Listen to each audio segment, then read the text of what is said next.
गौड़ी कबीर जी जो जन परमित परम न जाना, बात नहीं बैकुंठ समाना। ना जाना बैकुंठ कहाही, जान जान सब कहें तहाही। रहाऊ कहन कहावन ना पतयई है, तो मन माने जाते हो में जई है। जब लग मन बैकुंठ की आस, तब लग होए नहीं चरण निवास। कहो कबीर यह कहिए काहे, साध संगत बैकुंठे आहे। वाहिगुरु जी का खालसा, वाहिगुरु जी की फतेह। गुरु ग्रंथ साहिब जी दे पन्ना नंबर 325 ਦੇ ਉੱਪਰ गौड़ी राग ਦੇ ਵਿੱਚ कबीर जी ਦਾ ਇਹ ਸ਼ਬਦ ਹੈ। ਇਸ ਸ਼ਬਦ ਦੇ ਵਿੱਚ कबीर जी ਨੇ ਜੋ ਸੰਦੇਸ਼ ਸਾਨੂੰ ਦਿੱਤਾ ਹੈ, ਜੋ ਉਹਨਾਂ ਦਾ ਆਪਣਾ ਐਕਸਪੀਰੀਅੰਸ ਹੈ, ਉਹਨੂੰ ਸਮਝਣ ਦਾ ਆਪਾਂ ਯਤਨ ਕਰੀਏ। ਅਸਲ ਵਿੱਚ ਜੋ ਸਮੱਸਿਆ कबीर जी ਦੇ ਵੇਲੇ ਸੀ, ਉਹ ਸਮੱਸਿਆ ਜਿਉਂ ਦੀ ਤਿਉਂ ਅੱਜ ਵੀ ਬਣੀ ਹੋਈ ਹੈ। ਉਸ ਵੇਲੇ ਦੀ ਸਮੱਸਿਆ ਜਿਹੜੀ कबीर जी ਦੱਸ ਗੱਲ ਕਰ ਰਹੇ ਨੇ ਕਿ ਅਸਲ ਦੇ ਵਿੱਚ ਬਹੁਤ ਸਾਰੇ ਲੋਕ ਹੈ, ਧਰਮ ਦੇ ਨਾਂ ਹੇਠ ਆਪਣੇ ਆਪ ਨੂੰ ਧਰਮ ਦੇ ਆਗੂ ਵਿਖਾਉਣ ਵਾਲੇ, ਹਰ ਇੱਕ ਨੇ ਆਪੋ ਆਪਣੇ ਤਰੀਕੇ ਦੇ ਨਾਲ ਇਹ ਗੱਲ ਦਾ ਦਾਅਵਾ ਕੀਤਾ ਹੈ ਕਿ ਅਸੀਂ ਕਿਸੇ ਐਸੀ ਦੁਨੀਆ ਵਿੱਚ ਜਾਣਾ ਹੈ ਜਿਹਦੇ ਵਿੱਚ ਜਾ ਕੇ ਸਾਰੇ ਸੁੱਖ ਮਿਲਣੇ ਆ, ਜਿਹਦੇ ਵਿੱਚ ਸਾਰੀ ਦੀ ਸਾਰੀ ਐਸ਼ ਹੋਣੀ ਹੈ, ਜਿਹਦੇ ਵਿੱਚ ਸਾਰੀਆਂ ਸੁਵਿਧਾਵਾਂ ਹੋਣੀਆਂ। ਅਤੇ ਉਹ ਦੁਨੀਆ ਜਿਹੜੀ ਹੈ, ਇਹ ਦੁਨੀਆ ਤੋਂ ਬਾਅਦ ਕੋਈ ਵੱਖਰੀ ਹੈ। ਉਹਨੂੰ ਨਾਮ ਸਾਰਿਆਂ ਨੇ ਆਪੋ ਆਪਣੇ ਤਰੀਕੇ ਨਾਲ ਦਿੱਤੇ ਨੇ। ਕਿਸੇ ਨੇ ਕਿਹਾ ਕਿ ਉਹ ਸਵਰਗ ਹੈ, ਕੋਈ ਕਹਿੰਦਾ ਕਿ ਜੰਨਤ ਹੈ, ਕੋਈ ਕਹਿੰਦਾ ਹੈ ਕਿ ਉਹ ਬੈਕੁੰਠ ਹੈ। ਇੱਦਾਂ ਵੱਖਰੇ ਵੱਖਰੇ ਨਾਮ ਦਿੱਤੇ ਆ। ਇਸ ਸ਼ਬਦ ਵਿੱਚ कबीर जी ਨੇ ਸ਼ਬਦ ਬੈਕੁੰਠ ਵਰਤਿਆ ਕਿ ਬਹੁਤ ਸਾਰੇ ਲੋਕ ਹੈ ਜਿਹੜੇ ਕਹਿੰਦੇ ਹੈ ਕਿ ਅਸੀਂ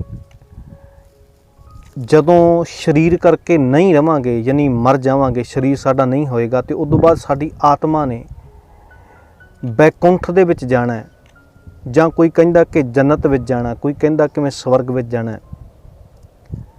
ਉਹ ਕਹਿੰਦੇ ਕਿ ਇਹ ਥਾਂ ਤੋਂ ਵੱਖਰੀ ਦੁਨੀਆ 'ਤੇ ਕਿਤੇ ਹੋਰ ਜਿਹੜੀ ਦੁਨੀਆ ਹੈ, ਜਿੱਥੇ ਕੋਈ ਐਸੀ ਸ਼ਖਸੀਅਤ ਬੈਠੀ ਆ, ਐਸੀ ਕੋਈ ਪਾਵਰ ਬੈਠੀ ਹੈ ਜਿਹੜੀ ਇਸ ਦੁਨੀਆ ਨੂੰ ਚਲਾ ਰਹੀ ਹੈ। ਉਹ ਪਾਵਰ ਨੂੰ ਕੋਈ ਰੱਬ ਕਹਿੰਦਾ ਹੈ, ਕੋਈ ਅੱਲਾ ਕਹਿ ਰਿਹਾ, ਕੋਈ ਭਗਵਾਨ, ਕੋਈ ਗੋਡ, ਕੋਈ ਈਸ਼ਵਰ। ਵੱਖਰੇ ਵੱਖਰੇ ਨਾਵਾਂ ਨਾਲ ਉਸ ਇੱਕ ਸ਼ਖਸੀਅਤ ਉਸਾਰੀ ਹੋਈ ਹੈ ਸਭ ਨੇ, ਅਤੇ ਇੱਕ ਜਗ੍ਹਾ ਉਸਾਰੀ ਹੋਈ ਹੈ ਜਿਸ ਥਾਂ 'ਤੇ ਕਹਿੰਦੇ ਕਿ ਅਸੀਂ ਮਰਨ ਤੋਂ ਬਾਅਦ ਜਾਣਾ। कबीर जी ਕਹਿਣ ਲੱਗੇ ਬੜੇ ਬੜੇ ਲੋਕਾਂ ਨੇ ਉਹਦੇ ਲਈ ਆਪੋ ਆਪਣੇ ਢੰਗ ਤਰੀਕੇ ਰੱਖੇ ਆ। ਉਹਦੇ ਤਾਈਂ ਜਾਣ ਦੇ ਲਈ ਹਰ ਇੱਕ ਨੇ ਆਪੋ ਆਪਣਾ ਵੱਖਰਾ ਤਰੀਕਾ ਦੱਸਿਆ ਹੈ। ਕੋਈ ਪੂਜਾ ਮੰਤਰਾਂ ਦੇ ਆਰਤੀਆਂ ਦੇ ਰਾਹੀਂ ਉਹਦੇ ਕੋਲੇ ਜਾਣਾ ਚਾਹੁੰਦਾ ਹੈ, ਅਤੇ ਕੋਈ ਦੂਜਾ ਜਿਹੜਾ ਨਮਾਜ਼ਾਂ ਪੜ੍ਹ ਕੇ ਇਸਲਾਮ ਨੂੰ ਮੰਨ ਕੇ, ਸ਼ਰਅ ਦੀ ਕੱਟੜਤਾ ਨੂੰ ਮੰਨ ਕੇ ਜਾਣਾ ਚਾਹੁੰਦਾ ਹੈ, ਅਤੇ ਕੋਈ ਐਸਾ ਜਿਹੜਾ ਕਿਸੇ ਹੋਰ ਗ੍ਰੰਥ ਨੂੰ ਪੜ੍ਹ ਕੇ ਜਾਣਾ ਚਾਹੁੰਦਾ ਹੈ। ਵੱਖਰੇ ਵੱਖਰੇ ਨਾਮ ਆ ਉਸ ਦੇ, ਵੱਖਰੇ ਵੱਖਰੇ ਉਸ ਥਾਂ ਦੇ ਨਾਮ ਹੈ, ਅਤੇ ਵੱਖਰੇ ਵੱਖਰੇ ਤਰੀਕੇ ਹੈ। ਅਤੇ ਉਹ ਲੋਕ ਵੱਖਰੇ ਵੱਖਰੇ ਪਹਿਰਾਵੇ ਪਾ ਕੇ ਗੱਲ ਸਾਰੇ ਇੱਕੋ ਹੀ ਕਰਦੇ ਆ ਕਿ ਇਸ ਦੁਨੀਆ ਨਾਲੋਂ ਇੱਕ ਵੱਖ ਥਾਂ 'ਤੇ ਹੋਰ ਦੁਨੀਆ, ਹੋਰ ਥਾਂ 'ਤੇ ਅਸੀਂ ਜਾਣਾ, ਅਤੇ ਮਰਨ ਤੋਂ ਬਾਅਦ ਜਾਣਾ, ਜਿਉਂਦਿਆਂ ਨਹੀਂ ਜਾਣਾ। कबीर जी ਕਹਿਣ ਲੱਗੇ ਕਿ ਮੈਂ ਨਹੀਂ ਜਾਣਦਾ ਕਿ ਕੋਈ ਐਸੀ ਹੀ ਥਾਂ ਹੈ, ਕਿਉਂਕਿ ਅੱਜ ਤੱਕ ਵੇਖੀ ਨਹੀਂ। ਨਾ ਜਾਣਾ ਬੈਕੁੰਠ ਕਹਾਂ ਹੀ, ਮੈਂ ਨਹੀਂ ਜਾਣਦਾ ਉਹ ਬੈਕੁੰਠ, ਉਹ ਸਵਰਗ, ਉਹ ਥਾਂ ਕਿਹੜੀ ਆ, ਮੈਂ ਨਹੀਂ ਜਾਣਦਾ, ਮੈਨੂੰ ਨਹੀਂ ਪਤਾ। ਜਿੱਥੇ ਲੋਕ ਕਹਿ ਰਹੇ ਆ ਜਾਣ ਜਾਣ ਸਭ ਕਹਿ ਤਹਾਂ ਹੀ, ਜਿੱਥੇ ਕਹਿ ਰਹੇ ਆ ਕਿ ਜਾਣਾ ਜਾਣਾ ਅਸੀਂ ਸਾਰਿਆਂ ਨੇ ਚੱਲਣਾ ਹੈ, ਜਿਹਦੇ ਲਈ ਸਾਰੀ ਜ਼ਿੰਦਗੀ ਇੱਥੇ ਬੰਦਾ ਬਰਬਾਦ ਕਰ ਦਿੰਦਾ ਹੈ, ਇੱਕ ਐਸੀ ਦੁਨੀਆ ਦੇ ਕੋਲ ਜਾਣ ਲਈ, ਇੱਕ ਐਸੀ ਆਸ ਦੇ ਵਿੱਚ ਕਿ ਉੱਥੇ ਸਾਰੇ ਸੁੱਖ ਮਿਲਣਗੇ, ਇੱਥੋਂ ਵਾਲੀ ਜ਼ਿੰਦਗੀ ਨੂੰ ਨਰਕ ਬਣਾ ਬੈਠਦਾ ਹੈ। ਇੱਥੇ ਸਭ ਕੁਝ ਉਹਨਾਂ ਧਾਰਮਿਕ ਆਗੂਆਂ ਦੇ ਅੱਗੇ ਲੁਟਾ ਦਿੰਦਾ ਹੈ, ਦਾਨ ਦੇ ਨਾਮ 'ਤੇ, ਜ਼ਕਾਤ ਦੇ ਨਾਮ 'ਤੇ। अपना सब कुछ, अपना जीवन, अपना परिवार, अपना समाज बर्बाद कर रहा है किसी ऐसी दुनिया ते जिहदा कोई पता नहीं है, हैगी है कि नहीं हैगी। देखी किसी ने नहीं, सारे उस दुनिया की रट लाई बैठे है, पर जदों किसी नूं पुछीए कि है कित्थे, वो हर एक कहंदा है कि मैनूं नहीं पता। हुण असीं अपने वल अज दी दौर दे विच भी देखीए, कबीर जी दा वेला सी जिहड़ा, उस वेले सिख धर्म होंद विच नहीं सी आया, जिहड़ा अज बनिया होया ये नहीं सी। इस्लाम सी, ईसाई मत सी, हिंदू मत, ब्राह्मणवाद जिहड़ा वो मत सी। उन्हां दीयां गल्लां तां कबीर जी ने कीतियां बैकुंठ स्वर्ग आदिक नामां दे नाल, पर जे सिख धर्म पैदा होया तो इहदे विच जिहड़ी अज लफ्ज़ वरतिया जांदा है, उसे एक ऐसी दुनिया की कल्पना की जाती जिन्हों सचखंड कहा जाता है। जपजी साहिब दे विचों शब्द चक्या जाता है, सचखंड वसै निरंकार। एक सच का खंड है जिथे निरंकार रब अकाल पुरख वाहिगुरू वसदा है। तो ये लोग भी सारे जिहड़े अपने आप नूं गुरु ग्रंथ साहिब दे अनुयायी दसदे है, जिहड़े 35 महापुरखों के अपने आप नूं सिख होने का दावा करते हैं, इन्हां ने भी ऐसी ही दुनिया नूं एक मिथया होया है, समझिया होया है कि सचखंड इस दुनिया नालों कितों वखरी थां है, जिथे जाके असीं अपना हिसाब किताब, लेखा जोखा सब कुछ देना है, तो वो लेखा जोखा लैण वाला रब होवेगा। ते उहदे तक पहुँचण दे लई हर एक ने वक्खो वखरी अपने डिसीजन दिते, आपो अपनी वखरी। कोई कहता है कि धर्मराज दे राही होके जाना है, कोई कहता असीं धर्मराज कोले नहीं सीधा रब कोले जाना है। पर एक गल कॉमन है कि जाना सब ने इस दुनिया तो वखरी एक थां कह के उत्थे मनदे है। जिवें सनातनी लोग, हिंदू मत, ब्राह्मणवाद दे लोग मनदे सी कि किसी स्वर्ग विच जाना, किसी बैकुंठ विच जाना है। जिवें इस्लाम दे लोग मनदे सी कि असीं किसी जन्नत विच जाना है, किसी टाइम ते आके रूहां जड़ियां वो कबरां दे विचों उठणगियां, मुहम्मद साहब उन्हां दी गवाही देणगे ते फिर वो जन्नत विच जाणगियां। ईसाई मत दे लोग भी इदां ही कुछ पैरामीटर अपने बना के बैठे सी। इस तरह सिख मत दे लोग भी ऐसियां पैरामीटर्स वक्रे वक्रे तरीके दियां हर एक बाबे ने, हर एक साध ने आपो अपने तरीके नाल दसियां ने। कोई कहंदा है कि इत्थों तैनूं जदों चढ़ाई करेंगा, जे तू चंगे काम, बाणी बहुत पढ़ी होवेगी, सिमरन कीता होवेगा, ककारां दी रहत रखी होवेगी, अमृत दी रहत रखी होवेगी, आ रहतां सारियां रख के इन्ना सिमरन करके जे तू मरेंगा तो उस वेले तैनूं 5 प्यारे लैके लैण आउणगे, गुरु गोबिंद सिंह लैण आउणगे, 5 प्यारे लैण आउणगे, ते तू सिद्धा सचखंड विच जाएगा जिथे अकाल पुरख बैठा है। इस तरीके नाल आपो अपने तरीके सब ने दस दिते। हुण जे गुरबाणी दी विचार करिए तां उस सचखंड जां उस बैकुंठ दी गल जदों शब्द सचखंड गुरु ग्रंथ साहिब जी दी बाणी विच आउंदा है ते आपां थोड़ा जिहा उहनूं जरूर विचार लईए। गुरु नानक साहिब जी दी बाणी जपजी साहिब दे विच शब्द आउंदा है, जिथे 5 खंडां दा जिक्र आउंदा उत्थे सचखंड दा 5वां थां स्थापित है। वो 5 खंडां दी जदों व्याख्या करन वालियां ने, टीकाकारां ने, सारिਆਂ ने इदां दे तरीके नाल कीती कि इदां पहिलां धर्म खंड, ज्ञान खंड, कर्म खंड, सरम खंड, कर्म खंड, इदां करके फिर अखीर विच सचखंड विच कोई विरला जांदा है, कोई इदां जांदा है, किरपा दे नाल जांदा है। सारियां इदां दीयां कहानियां बना के दसीआं। पर जे होरां नूं छड्ड के सिद्धे सचखंड दीयां उन्हां शब्दां दे वल ख्याल करिए, सानूं स्पष्ट हो जाना है कि सचखंड किहनूं किहा है। सचखंड वसै निरंकार, शब्द पूरे पूरे ध्यान नाल सुनियो। सचखंड वसै निरंकार, सचखंड दे विच निरंकार वसदा है। अगे दे अर्थ होर देखांगे। हुण देखो, निरंकार शब्द का मतलब ही हुंदा है आकार तो रहत। इसका मतलब कोई हस्ती आकार वाली नहीं है जिहदी गल हो रही है, आकार तो रहत है। ਉਹਦਾ कोई आकार, शरीर, चक्कर यह जिहा कुछ नहीं हैगा, कोई रंग रूप नहीं, आकार तो रहता है। सचखंड वसै निरंकार, कर कर देखै नदर निहाल। ਉਹ ਸਾਰਾ ਕੁਝ ਕਰ ਰਿਹਾ ਹੈ ਆਪਣੀ ਨਜ਼ਰ ਦੇ ਨਾਲ। ਹੁਣ ਕਿਹੜੀ ਨਜ਼ਰ ਦੇ ਨਾਲ? ਆਪਣੇ ਆਪ। ਹੁਣ ਨਜ਼ਰ ਜੇ ਆਕਾਰ ਨਹੀਂ ਹੈ ਤੇ ਨਜ਼ਰ ਉਹਦੀ ਮਨੁੱਖੀ ਅੱਖਾਂ ਵਰਗੀ ਨਜ਼ਰ ਨਹੀਂ ਹੈ, ਮਨੁੱਖੀ ਸੋਚ ਵਰਗੀ ਨਜ਼ਰ ਵੀ ਨਹੀਂ ਹੈ। ਯਾਨੀ ਉਹ ਸਭ ਕੁਝ ਕਰ ਰਿਹਾ ਹੈ, ਕਰ ਕਰ ਦੇਖੈ ਨਦਰ ਨਿਹਾਲ। ਤਿੱਥੈ ਹੁਣ ਕੱਲ ਕਿੱਥੋਂ ਦੀ ਹੋ ਰਹੀ ਹੈ? ਸੱਚਖੰਡ ਦੀ। ਸੱਚਖੰਡ ਦੇ ਵਿੱਚ ਨਿਰੰਕਾਰ ਜੇ ਵਸਦਾ ਹੈ, ਆਕਾਰ ਤੋਂ ਰਹਿਤ ਕੁਝ ਹੈ, ਜਿਹਦਾ ਆਕਾਰ ਕੋਈ ਨਹੀਂ ਹੈ, ਉਹਦੀ ਹਸਤੀ ਹੋਂਦ ਹੈ ਪਰ ਆਕਾਰ ਤੋਂ ਰਹਿਤ ਹੈ। ਪਰ ਉਹ ਸੱਚਖੰਡ ਹੈ ਕਿੱਦਾਂ ਦਾ? ਕਿੱਥੇ ਉਹ ਸੱਚਖੰਡ? ਕਹਿੰਦੇ ਤਿੱਥੈ ਖੰਡ ਮੰਡਲ ਵਰਪੰਡ। ਸੱਚਖੰਡ ਦਾ ਜ਼ਿਕਰ ਹੋ ਰਿਹਾ ਤੇ ਸੱਚਖੰਡ ਦੇ ਵਿੱਚ ਕੀ ਹੈ? ਬਹੁਤ ਸਾਰੇ ਖੰਡ ਹੈ, ਬਹੁਤ ਸਾਰੇ ਮੰਡਲ ਹੈ, ਬਹੁਤ ਸਾਰੇ ਬ੍ਰਹਿਮੰਡ ਹੈ। ਹੁਣ ਇਹ ਜਦੋਂ ਦੇਖਦੇ ਹਾਂ ਤਾਂ ਇਹ ਕਿੱਥੇ ਹੈ? ਜਿਹਨੂੰ ਬਾਬੇ ਨਾਨਕ ਨੇ ਕਿਹਾ ਬਲਿਹਾਰੀ ਕੁਦਰਤ ਵਸਿਆ। ਇਹ ਸਾਰਾ ਕੁਝ ਕੁਦਰਤ ਦਾ ਇੱਕ ਹਿੱਸਾ ਹੈ ਤੇ ਕੁਦਰਤ ਦੇ ਹਿੱਸੇ ਦੇ ਵਿੱਚ ਹੀ ਖੰਡ ਹੈ, ਕੁਦਰਤ ਦੇ ਹਿੱਸੇ ਵਿੱਚ ਹੀ ਮੰਡਲ ਹੈ, ਕੁਦਰਤ ਦੇ ਹਿੱਸੇ ਵਿੱਚ ਹੀ ਬ੍ਰਹਿਮੰਡ ਹੈ। ਜਿਹਨੂੰ ਹੋਰ ਥੋੜ੍ਹਾ ਜਿਹਾ ਸਮਝ ਲਈਏ, ਖੰਡ ਦਾ ਮਤਲਬ ਹੁੰਦਾ ਟੁਕੜਾ, ਖੰਡ ਖੰਡ ਟੁਕੜਾ ਟੁਕੜਾ। ਮੰਡਲ ਦਾ ਮਤਲਬ ਹੁੰਦਾ ਇੱਕ ਪੂਰਾ ਕਈ ਟੁਕੜਿਆਂ ਦਾ ਸਮੂਹ, ਤੇ ਬ੍ਰਹਿਮੰਡ ਦਾ ਮਤਲਬ ਹੁੰਦਾ ਪੂਰਾ ਸਿਸਟਮ। ਅੱਜ ਤੱਕ ਇਹਦੀ ਗੱਲ ਇੱਦਾਂ ਕੀਤੀ ਗਈ ਹੈ ਵੀ ਜਿਵੇਂ ਇੱਕ ਧਰਤੀ, ਇੱਕ ਗ੍ਰਹਿ, ਜਿਹਨੂੰ ਕੋਈ ਬੁੱਧ ਗ੍ਰਹਿ ਕਵੇ, ਕੋਈ ਮੰਗਲ ਗ੍ਰਹਿ ਕਵੇ, ਕੋਈ ਵੀ ਗ੍ਰਹਿ ਕਵੇ, ਯਾਨੀ ਇੱਕ ਟੁਕੜਾ, ਉਹਨੂੰ ਇੱਕ ਖੰਡ ਕਿਹਾ ਜਾਂਦਾ ਹੈ। ਮੰਡਲ ਹੁੰਦਾ ਹੈ ਇੱਕ ਚੱਕਰ ਨੂੰ। ਹੁਣ ਚੱਕਰ ਕਿੱਦਾਂ ਦਾ? ਜਿਵੇਂ ਸੂਰਜ ਦੇ ਆਲੇ ਦੁਆਲੇ ਕਈ ਟੁਕੜੇ ਜਿਹੜੇ ਆ, ਜਿਵੇਂ ਕਈ ਗ੍ਰਹਿ ਜਿਹੜੇ ਘੁੰਮਦੇ ਆ, ਉਹਨੂੰ ਮੰਡਲ ਕਿਹਾ ਜਾਂਦਾ ਹੈ। ਬ੍ਰਹਿਮੰਡ, ਬ੍ਰਹਿਮੰਡ ਦੇ ਵਿੱਚ ਬਹੁਤ ਸਾਰਾ ਅਣਗਿਣਤ ਸੂਰਜ ਆਦਿਕ ਬਹੁਤ ਕੁਝ ਹੋ ਕਹਿ ਸਕਦੇ ਹਾਂ, ਬ੍ਰਹਿਮੰਡ ਪੂਰਾ।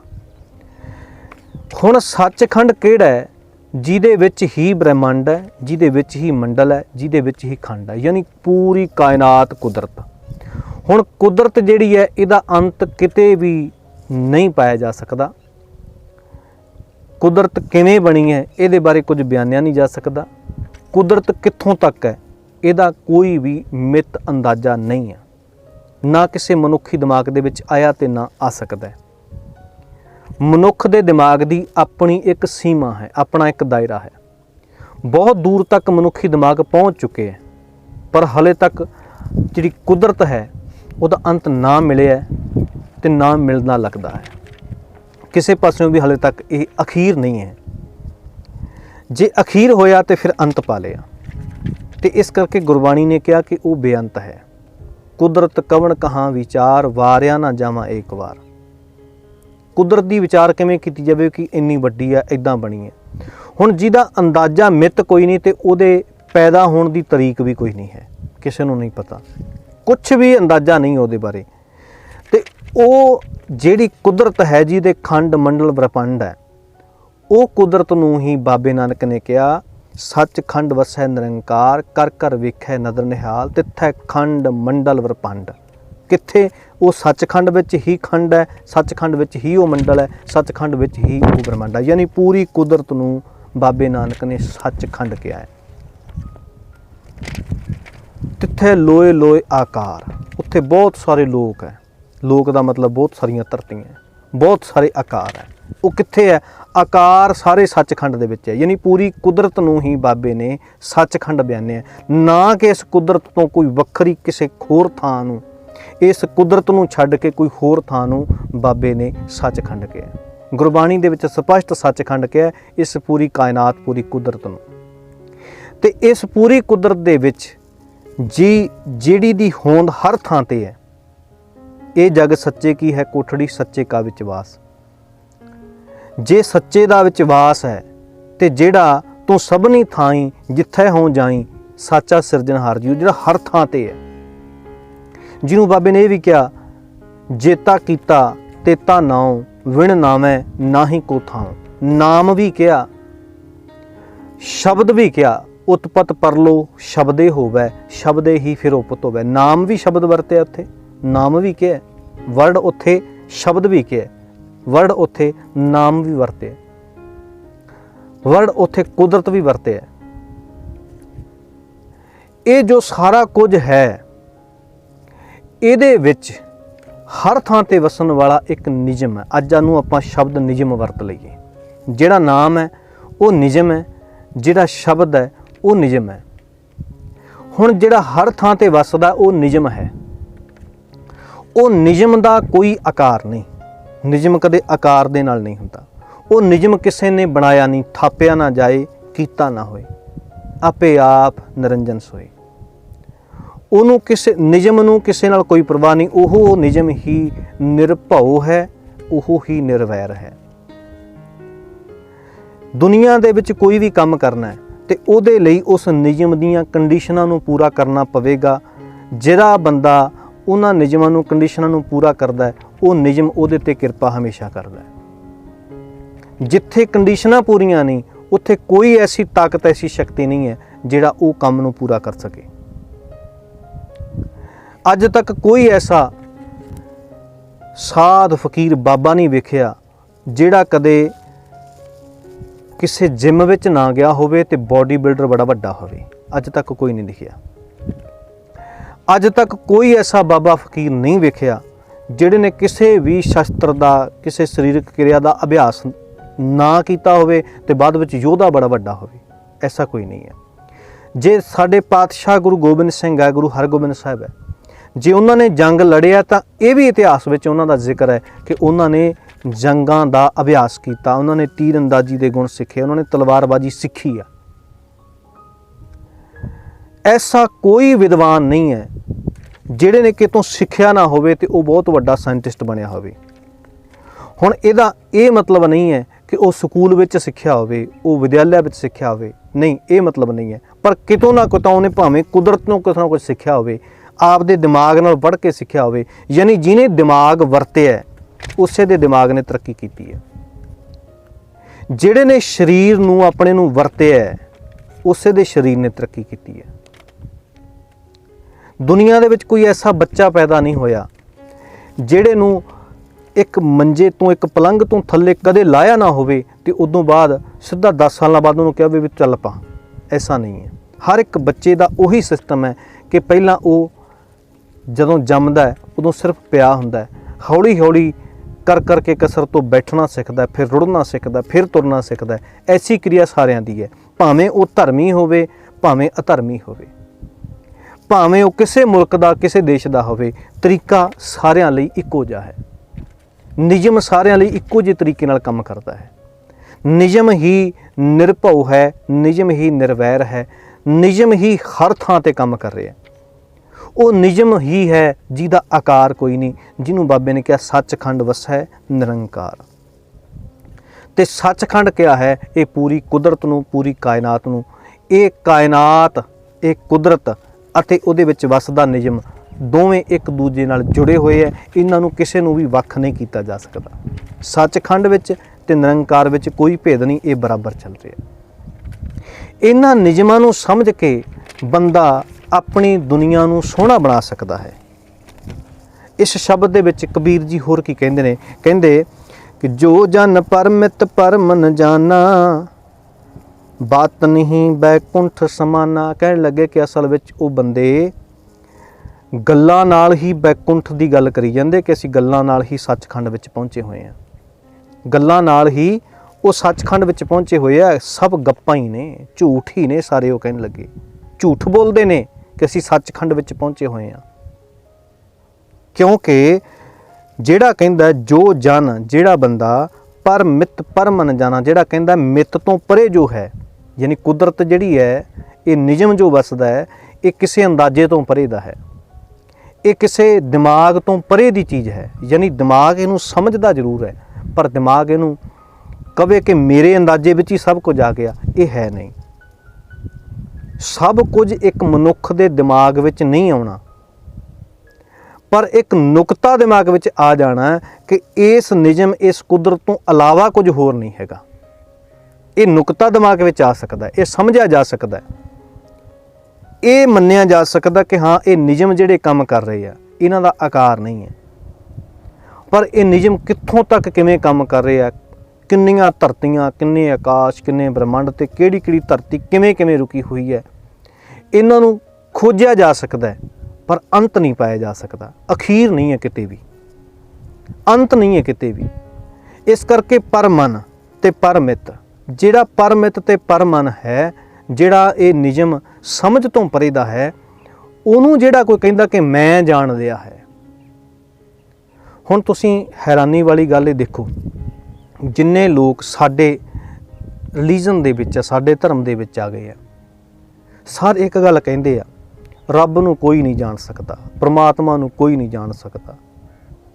ਇੱਕ ਪਾਸੇ ਕਿਹਾ ਜਾਂਦਾ ਹੈ ਕਿ ਰੱਬ ਨੂੰ ਕੋਈ ਜਾਣਦਾ ਨਹੀਂ, ਜਾਣ ਨਹੀਂ ਸਕਦਾ, ਤੇ ਦੂਜੇ ਪਾਸੇ ਇਹ ਵੀ ਨਾਲ ਦਾਅਵਾ ਕਰ ਦਿੰਦੇ ਨੇ ਕਿ ਰੱਬ ਨੇ ਇਹ ਸਜ਼ਾਵਾਂ ਦੇਣੀਆਂ ਨੇ, ਰੱਬ ਇੱਦਾਂ ਖੁਸ਼ ਹੋ ਜਾਣਾ, ਰੱਬ ਦਾ ਆਹ ਰਸਤਾ ਠੀਕ ਹੈ, ਆਹ ਰਸਤਾ ਗਲਤ ਹੈ, ਰੱਬ ਇੱਦਾਂ ਕਿਰਪਾ ਕਰ ਦਿੰਦਾ ਹੈ, ਰੱਬ ਬੰਦੇ ਦੇ ਵਿੱਚ ਇੱਦਾਂ ਵਸਦਾ ਹੈ। ਇੱਕ ਪਾਸੇ ਤੇ ਰੱਬ ਨੂੰ ਜਾਣਦਾ ਕੋਈ ਨਹੀਂ ਇਹ ਕਹਿਣਾ, ਤੇ ਦੂਜੇ ਪਾਸੇ ਰੱਬ ਨੂੰ ਇਹ ਵੀ ਕਹਿ ਦੇਣਾ ਕਿ ਉਹ ਸ਼ੇਰ ਨੂੰ ਘਾਹ ਖਵਾ ਸਕਦਾ ਹੈ। ਇਹ ਵੀ ਦਾਅਵਾ ਕਰ ਦੇਣਾ ਕਿ ਉਹ ਜਿਹੜਾ ਰੱਬ ਹੈ ਉਹ ਇੱਦਾਂ ਕਰ ਸਕਦਾ। ਇੱਕ ਪਾਸੇ ਕਹਿਣਾ ਕਿ ਜਾਣਦਾ ਨਹੀਂ। ਹੁਣ ਇਹਦੇ ਲਈ ਵਰਤਦੇ ਨੇ ਗੁਰਬਾਣੀ। ਗੁਰਬਾਣੀ ਦੇ ਵਿੱਚ ਉਹ ਸ਼ਬਦ ਕਿਸ ਸੰਦਰਭ ਵਿੱਚ ਆਏ ਨੇ, ਇਹ 500 ਸਾਲ ਪਹਿਲਾਂ ਕਿਸ ਸੰਦਰਭ ਵਿੱਚ ਗੱਲਾਂ ਲਿਖੀਆਂ ਗਈਆਂ, ਇਹ ਵੱਖਰਾ ਕਨਸੈਪਟ ਹੈ ਇੱਕ। ਪਰ ਲੌਜਿਕ ਨੂੰ ਇੱਕ ਗੱਲ ਕਲੀਅਰ ਹੈ, ਗੁਰਬਾਣੀ ਲੌਜਿਕ ਨੂੰ ਮੰਨਦੀ ਹੈ, ਹਕੀਕਤ ਨੂੰ ਮੰਨਦੀ ਹੈ, ਪ੍ਰੈਕਟੀਕਲਿਟੀ ਨੂੰ ਮੰਨਦੀ ਹੈ, ਨਾ ਕਿ ਗੁਰਬਾਣੀ ਕਿਸੇ ਮੈਜਿਕ ਨੂੰ ਮੰਨੇ। ਲੌਜਿਕ ਦੀ ਹਾਮੀ ਗੁਰਬਾਣੀ ਭਰਦੀ ਹੈ, ਮੈਜਿਕ ਦੀ ਨਹੀਂ। ਰਿਐਲਿਟੀ ਨੂੰ ਮੰਨਦੀ ਹੈ, ਬਣਾਈਆਂ ਹੋਈਆਂ ਗੱਲਾਂ ਨੂੰ ਨਹੀਂ। ਇਹ ਗੱਲ ਕਲੀਅਰ ਹੈ। ਹੁਣ ਇਹ ਲੋਕ ਗੁਰਬਾਣੀ ਵਰਤ ਕੇ ਆਪਣੀ ਗੱਲ ਨੂੰ ਲੋਕਾਂ ਤੇ ਭਾਰ ਪਾਉਂਦੇ ਨੇ, ਗੁਰਬਾਣੀ ਦੀ ਪੰਕਤੀ ਇੱਕ ਚੱਕ ਕੇ ਵਰਤ ਲੈਂਦੇ ਨੇ। ਪਰ ਹਕੀਕਤ ਇਹ ਹੈ, ਜੇ ਕਹਿ ਦਿੱਤਾ ਰੱਬ ਨੂੰ ਕੋਈ ਨਹੀਂ ਜਾਣ ਸਕਦਾ ਤਾਂ ਇਹਦਾ ਮਤਲਬ ਹੈ ਕਿ ਫਿਰ ਇਹ ਨਾ ਦੱਸੋ ਕਿ ਰੱਬ ਇੱਦਾਂ ਕਿਰਪਾ ਕਰੇਗਾ ਜਾਂ ਇੱਦਾਂ ਕਰੇਗਾ। ਹਾਂ, ਨਿਯਮ ਜਿਹੜਾ ਹੈ, ਕਾਨੂੰਨ ਜਿਹੜਾ ਹੈ, ਇਹਦਾ ਅਖੀਰ ਕੋਈ ਨਹੀਂ ਹੈ, ਪਰ ਇੰਨਾ ਸਮਝ ਸਕਦੇ ਹਾਂ ਅਸੀਂ ਕਿ ਇਹ ਕੰਮ ਕਿਵੇਂ ਕਰਦਾ। ਜਿਵੇਂ ਇਹਨੂੰ ਸਮਝਦੇ ਜਾਵਾਂਗੇ ਉਵੇਂ ਇਹਦੇ ਨੇੜੇ ਹੁੰਦੇ ਜਾਵਾਂਗੇ। ਇਹ ਪ੍ਰੈਕਟੀਕਲਿਟੀ ਕਰਨੀ ਪੈਣੀ ਹੈ, ਇਹ ਸਮਝਣਾ ਪੈਣਾ।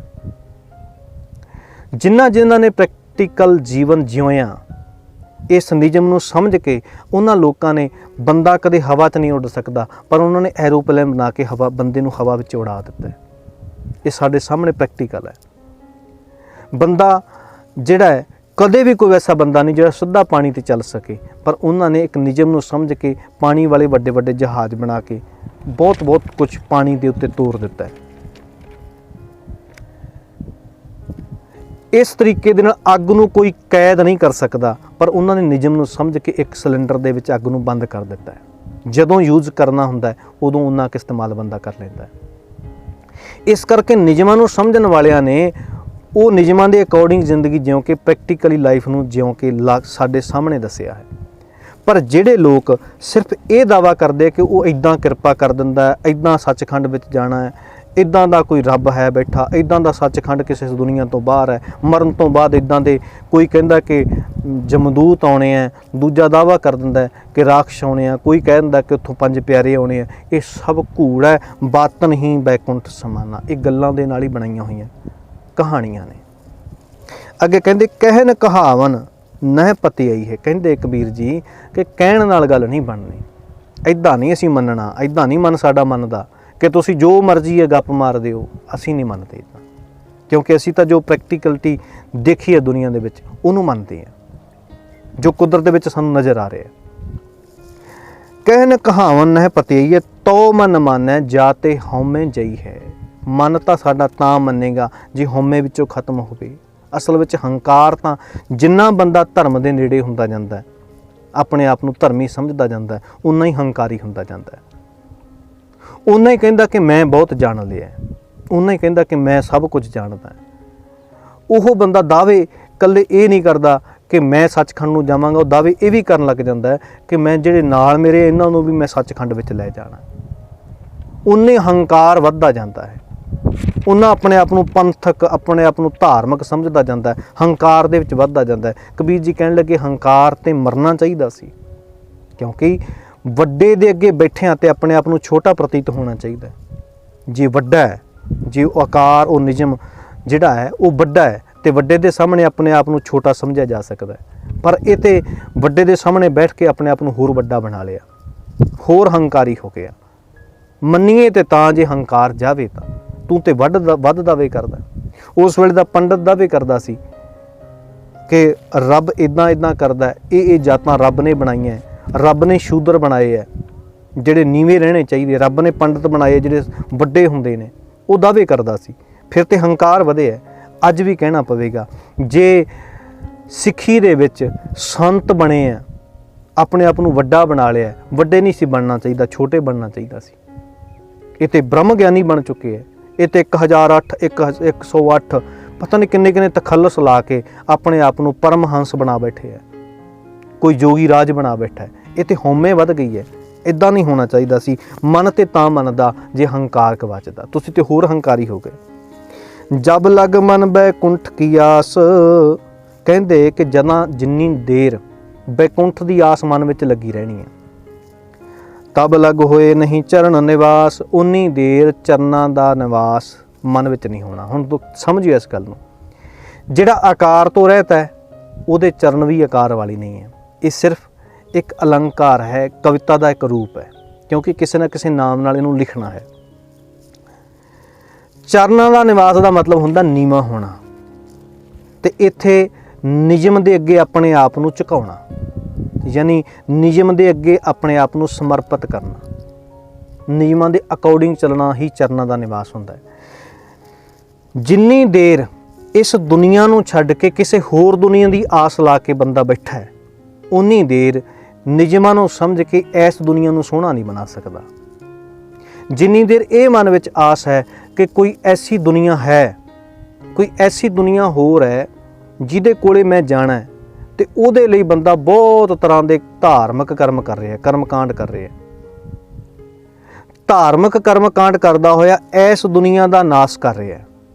ਕਈਆਂ ਨੇ ਰਾਜੇ ਸੀ ਤੇ ਬੈਕੁੰਠ ਦੀ ਆਸ ਦੇ ਵਿੱਚ ਰਾਜ ਦੀਆਂ ਜ਼ਿੰਮੇਵਾਰੀਆਂ ਸੰਭਲਣ ਦੇ ਥਾਂ ਤੇ, ਲੋਕਾਂ ਦੀ ਸੇਵਾ ਦੇ ਥਾਂ ਤੇ ਉਹਨਾਂ ਨੇ ਰਾਜ ਤਿਆਗ ਕੇ ਪੰਡਤ ਨੂੰ ਦਾਨ ਵਿੱਚ ਦੇ ਦਿੱਤਾ ਤੇ ਇਸ ਦੁਨੀਆ ਦਾ ਨਾਸ਼ ਮਾਰ ਦਿੱਤਾ। ਨਾ ਅਗਲੀ ਮਿਲੀ ਤੇ ਨਾ ਇਹ ਬਚੀ। ਲੋਕ ਗਇਓ ਪਰਲੋਕ ਗਵਾਇਓ, ਦੋਵੇਂ ਗਵਾਚੇ ਹੈ, ਲੋਕ ਤੇ ਪਰਲੋਕ। ਯਾਨੀ ਪਰਲੋਕ ਤੇ ਮਿਲਣਾ ਹੀ ਨਹੀਂ, ਕੋਈ ਕਿਉਂ ਹੈ ਹੀ ਨਹੀਂ, ਤੇ ਇਹ ਦੁਨੀਆ ਵੀ ਗਵਾਚ ਗਈ ਹੈ। ਇਸੇ ਤਰ੍ਹਾਂ ਹੀ ਬਹੁਤ ਸਾਰੇ ਲੋਕਾਂ ਨੇ ਆਪਣੀਆਂ ਜ਼ਮੀਨਾਂ, ਜਿਨ੍ਹਾਂ ਤੋਂ ਬਹੁਤ ਕੁਝ ਨਵਾਂ ਕਰ ਸਕਦੇ ਸੀ, ਉਹ ਦਾਨ ਵਿੱਚ ਦੇ ਦਿੱਤੀਆਂ।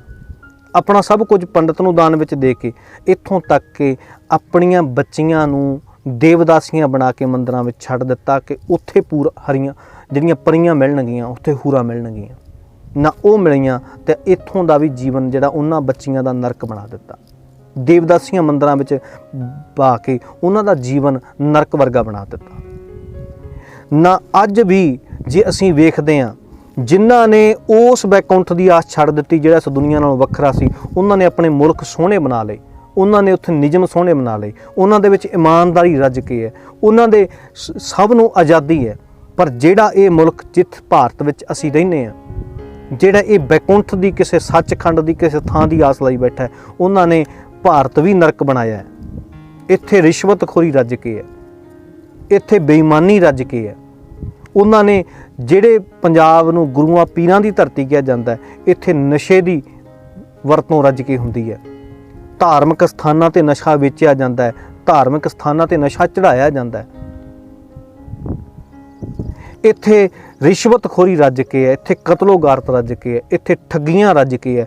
ਸਭ ਕੁਝ ਰੱਜ ਕੇ ਤਰੱਕੀ ਕਿਸੇ ਪਾਸੇ ਨਹੀਂ ਕੀਤੀ, ਕਿਉਂਕਿ ਉਸ ਰੱਬ ਦੀ ਇੱਕ ਆਸ ਵਿੱਚ ਬੈਠੇ ਹੈ, ਉਸ ਦੁਨੀਆ ਦੀ ਆਸ ਵਿੱਚ ਬੈਠ ਕੇ ਆਹ ਦੁਨੀਆ ਦਾ ਘਾਣ ਕਰ ਦਿੱਤਾ ਹੈ। ਜਬ ਲਗ ਮਨ ਬੈਕੁੰਠ ਕੀ ਆਸ, ਜਿੰਨੀ ਦੇਰ ਕਿਸੇ ਹੋਰ ਰੱਬ ਨੂੰ ਮੰਨਦੇ ਰਹੋਗੇ, ਯਕੀਨ ਮੰਨਿਓ, ਉਨੀ ਦੇਰ ਆਪਣਾ ਜੀਵਨ ਨਹੀਂ ਸੁਧਾਰ ਸਕਦੇ, ਉਨੀ ਦੇਰ ਆਪਣਾ ਪਰਿਵਾਰ ਨਹੀਂ ਸੁਧਾਰ ਸਕਦੇ, ਉਨੀ ਦੇਰ ਆਪਣਾ ਸਮਾਜ ਨਹੀਂ ਸੁਧਾਰ ਸਕਦੇ, ਉਨੀ ਦੇਰ ਅਸੀਂ ਤਰੱਕੀ ਨਹੀਂ ਕਰ ਸਕਦੇ। ਪਹਿਲਾਂ ਉਹ ਰੱਬ ਛੱਡਣਾ ਪੈਣਾ ਜਿਹੜਾ ਕੋਈ ਹੋਰ ਬਣਾ ਕੇ ਬੈਠੇ, ਜਿਹੜਾ ਹੋਰ ਸੱਚਖੰਡ ਹੈ ਉਹਦੇ ਤੇ ਜਾਣ ਦੀ ਆਸ ਛੱਡਣੀ ਪੈਣੀ ਹੈ। ਜਬ ਲਗ ਮਨ ਬੈਕੁੰਠ ਕੀ ਆਸ, ਤਬ ਲਗ ਹੋਏ ਨਹੀਂ ਚਰਨ ਨਿਵਾਸ। ਉਨੀ ਦੇਰ ਕਦੇ ਨਿਯਮਾਂ ਦੇ ਅਕੋਰਡਿੰਗ ਨਹੀਂ ਚੱਲ ਸਕਦੇ। ਜਦੋਂ ਇਹ ਗੱਲ ਸਮਝ ਵਿੱਚ ਆ ਗਈ कि कोई ऐसा इंद्र नहीं जिहड़ा बरसात पा देवे, क्योंकि जे किसी इंद्र की आस विच, किसी ऐसे रब की आस विच बैठे हैं, किसी देवते की आस विच बैठे हैं कि वो जिहड़ा है वो पावेगा बरसात तां गर्मी घटेगी, तां उन्नी देर ਉਹਦੀ आस विच कदे यग कर लए, कदे होम कर लए, कदे अखंड पाठां विच अरदासां कर लईआं, कदे दान कर दिते, कदे छबीलां ला दित्तियां, बहुत कुछ लाउंदे रहोगे, अपना आप उजाड़ते रहोगे, लेकिन बरसातां इदां नहीं हुंदियां। जदों ये समझ लिया कि निजम किवें काम करदा है, किहड़े थावां ते बरसातां वध हुंदियां, उत्थे कारण की है, उत्थों की हवा किहो जी है, उहो जी हवा उहो जिहा वातावरण असीं जे इत्थे पैदा करांगे बरसातां होणगीਆਂ। ਇਹ ਗੱਲ ਸਮਝਣੀ ਪੈਣੀ ਹੈ। ਨਿਯਮਾਂ ਨੂੰ ਸਮਝ ਕੇ, ਰੂਲ ਆਫ ਨੇਚਰ ਨੂੰ ਸਮਝ ਕੇ ਆਪਣਾ ਜੀਵਨ ਸੁਧਾਰਿਆ ਜਾਏਗਾ, ਸਮਾਜ ਸੁਧਾਰਿਆ ਜਾਏਗਾ, ਤਰੱਕੀ ਕੀਤੀ ਜਾ ਸਕਦੀ ਹੈ। ਤੇ ਜੇ ਕਿਸੇ ਹੋਰ ਸੱਚਖੰਡ, ਕਿਸੇ ਹੋਰ ਰੱਬ, ਕਿਸੇ ਹੋਰ ਬੈਕੁੰਠ ਦੀ ਆਸ ਵਿੱਚ ਬੈਠੇ ਰਵਾਂਗੇ, ਉਨੀ ਦੇਰ ਆਪਣਾ ਆਪਾ ਨਹੀਂ ਸੁਧਾਰਿਆ ਜਾਣਾ, ਬਲਕਿ ਜ਼ਿੰਦਗੀਆਂ ਬਰਬਾਦ ਹੋਣਗੀਆਂ, ਹੁੰਦੀਆਂ ਆਈਆਂ ਤੇ ਹੁੰਦੀਆਂ ਰਹਿਣਗੀਆਂ। ਕਹੋ ਕਬੀਰ ਇਹ ਕਹੀਏ ਕਾਹੇ, ਸਾਧ ਸੰਗਤ ਬੈਕੁੰਠੇ ਆਹੇ। ਕਹਿਣ ਲੱਗੇ कबीर जी, कहने लगे हुण बस समझाइए किनूं, हकीकत अज भी है।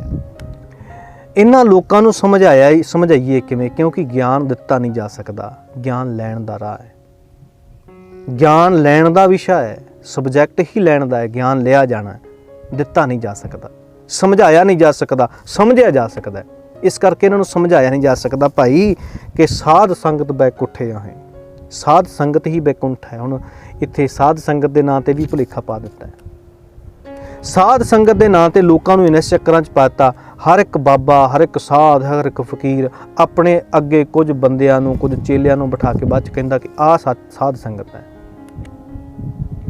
कोई आप साध बन के जिहड़ा अपने अगे संगत बिठा ली, कुछ लोग बिठा लए, कुछ लोगों का इकट्ठ कर लिया, उन्होंने बनाता ये साध संगत है। लेकिन जे देखिए साध संगत की है, तो सिर्फ इन्नी क गल समझण दी सानूं लोड़ है। साध का मतलब है साधिया होया वो मन, जिहदे विच मन नूं किवें साधिया जाना, विचारां दे नाल, ज्ञान दे नाल। ज्ञान ही साधदा है। हर चीज़ नूं जदों सुधारना है, साधना है, तां वो ज्ञान ने साधना है, अकल ने समझना, समझ ने साधना है। ते वो ज्ञान दी संगत, वो अकल दी संगत, वो निजमां नूं समझण वाला जिहड़ा ज्ञान सानूं समझावेगा, वो गुरु भी है। वो ज्ञान नूं गुरु कहा जाता है, जिहड़ा साडे मन नूं साधदा है, जिहड़ा कुदरत नूं साधदा है, वो ज्ञान जिहड़ा सारे पासे वसदा है, उहदी संगत, वो ज्ञानवान होके, अकलवान होके, समझदार होके ही आ बैकुंठ बन जाएगा। जिहड़ा बैकुंठ होर है वो तो कदे ना मिलिया ना मिलना है, पर जिहड़ा आ बैकुंठ है ये सानूं जरूर मिलेगा।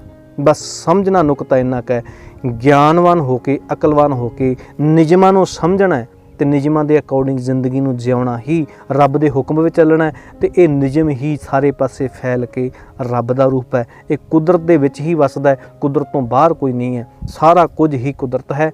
इसे नूं समझना है, यही ही असली बैकुंठ है। वाहिगुरू जी का खालसा, वाहिगुरू जी की फतेह।